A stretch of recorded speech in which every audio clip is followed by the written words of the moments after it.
তো আমরা এখন চলে এসেছি ফালুদা খাবো। এর আগে কি খেলাম? মোমো খেলাম, পিৎজা, শর্মা। এর আগে মোমো খেলাম, পিৎজা খেলাম। আমি পিৎজা খাইনি, ওরা আমি মোমোটা খেয়েছি, তারপরে পিৎজা খেয়েছে। আরেকটা কি খেয়েছিস বল? শর্মা।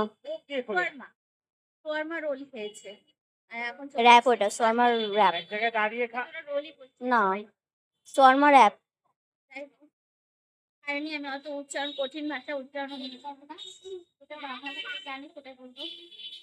আর এখন খাবো হচ্ছে ফালুদা, খুব ফালুদা খেতে ইচ্ছা করছে, গরম। তারপরে নিয়ে আমার নিজে করি হাত মুখটা দেখি। লাগা দরকার।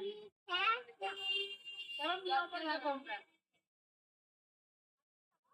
তোমার তুমি তুমি খাতা দিয়ে দিয়ে দেবো। সুস্থ দেখে হ্যাঁ খাচ্ছি না, বললো তো কেকও বলেই আমার বার্থডে গিয়েছে, ওটা সেলিব্রেট করতে। আরে তুমি খাও, তাহলে খাওয়াবে তুই। এই